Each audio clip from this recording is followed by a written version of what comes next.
তাআলা তখন ডাক দিয়ে বলবেন, ও জান্নাতীরা, এই কোরআনের ভেতরে জান্নাতের কথা যা যা ওয়াদা করেছিলাম, বিশ্বনবী তোমাদেরকে যা যা শুনিয়েছে, উলামায়ে কেরাম জান্নাতের যে নাজ নেয়ামতের বর্ণনা যা দিয়েছে সব পাইছে তো?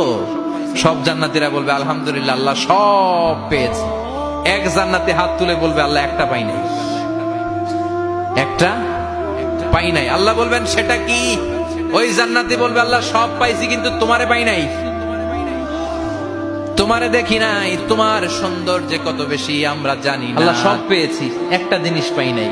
কি পাও নাই? তোমারই তো পাই নাই। যে আল্লাহ সব দিল তারা তো পাই নাই। আল্লাহ বললেন, ঠিক আছে, আমি আমার সৌন্দর্য এখন তোমাদের সামনে প্রকাশ করব। আমার গোপন রহস্যের ভেদ আজকে আমি জান্নাতীদের সামনে প্রকাশ করে দিব। কোন সুবহানাল্লাহ। উজুহু ইয়াউমাইযিন নাযিরা ইলা রাব্বিহা নাযিরা। সেদিন জান্নাতীদের চেহারাগুলো পূর্ণিমার চাঁদের মতো উজ্জ্বল থাকবে। জান্নাতীরা প্রভুর দিকে তাকিয়ে থাকবে। বিশ্বনবী বললেন, ইন্নাকুম সাতারাউনা রাব্বাকুম আয়ানান কামা তারাউনা হাযাল কামার। নিশ্চয়ই তোমরা জান্নাতের ভেতরে তোমাদের রবকে সচক্ষে চাক্ষুষ তোমাদের দুটি চোখ দিয়ে দেখবে, যেমনি আজকের পূর্ণিমার রাতে চাঁদটাকে তোমরা দেখতে পাও। এই চাঁদের দিকে তাকালে চাঁদের সৌন্দর্য যেমনি দেখো, সেদিন চাক্ষুষ দুটি চোখ দিয়ে তোমরা আল্লাহ তাআলার সৌন্দর্য দেখবে। কোন সুবহানাল্লাহ। রব্বুল আলামিন বিশাল জান্নাতের ভেতরে এক কনফারেন্সের আয়োজন করবেন। বিশাল কনফারেন্স হলের ভেতরে আল্লাহ তাআলা ওনার গোপন রহস্যের প্রকাশ করে দিবেন, নিজের সৌন্দর্য জান্নাতীদের কাছে প্রকাশ করবেন।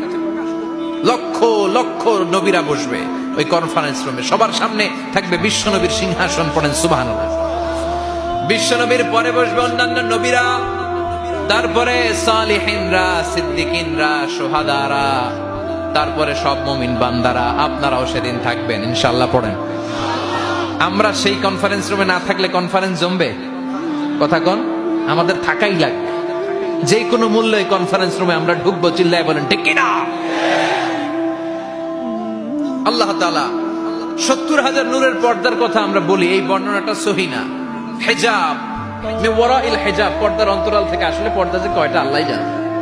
ওই পর্দার অন্তরাল থেকে এবার আল্লাহ তাআলা কনফারেন্স রুমের সামনে এসে নিজের সৌন্দর্যের প্রকাশ ঘটাবেন। তিনি যে কেমন আমরা জানি না। লাইসা কামিসলিহি শাই, লাইসা কামিসলিহি শাই, কোনো কিছু তার মতো নয়, তিনি তার মতো। সুবহানাল্লাহ। পড়েন। আল্লাহ তাআলা পর্দার অন্তরাল থেকে এবার পর্দা প্রকাশ করে দিয়ে নূরের তাজাল্লি দেখাবেন। নূরের সৌন্দর্যের আলোকচ্ছটা ফোকাস করবেন জান্নাতীদের সামনে। এক সেকেন্ডকে ১০০০ ভাগ করলে হয় ১ মাইক্রো সেকেন্ড। ১ মাইক্রো সেকেন্ডকে ১০০০ ভাগ করলে হয় ১ ন্যানো সেকেন্ড। ১ ন্যানো সেকেন্ডের জন্য আল্লাহ তাআলা নূরের তাজাল্লির ঝলকানি দিবেন। ঝলকানি দিয়েই শেষ, আর সামনে নাই। কিন্তু ওই এক ঝলকানিতে আমরা পাগলের মতো ওই ঝলকানির দিকে তাকিয়ে থাকবো, এইভাবে তাকিয়েই থাকবো। কিন্তু সামনে কিন্তু আর নাই। ওই একবারের জন্য একটু দেখাইছিলেন, ওইটার দিকে তাকিয়ে থাকবো। এইভাবে তাকিয়ে থাকতে থাকতে লক্ষ লক্ষ কোটি বছর কেটে যাবে। নবীরা তাকিয়ে থাকবে, ওলিরা তাকিয়ে থাকবে, সালিহিনরা তাকিয়ে থাকবে, শুহাদারা তাকিয়ে থাকবে, আমরা তাকিয়ে থাকবো। বছরের পর বছর, কোটি কোটি বছর পাগলের মতো এভাবে থাকবো। পাগল হয়ে যাবে, সব পাগল হয়ে যাবে, সৌন্দর্য দেখে পাগল পাড়া হয়ে যাবে। কিন্তু সামনে কিন্তু নাই। এরপরে হুর গেলমান এরা এসে নবীদেরকে বলবে, ও নবীরা, ও অলিরা, আল্লাহর সৌন্দর্য দেখলেই চলবে, আমাদের কিছু হক আছে না? সুবহানাল্লাহ। পড়েন। আমাদেরকেও কিছু সময় দেন, জান্নাতের অন্যান্য নাজ নেয়ামত ভোগ করতে।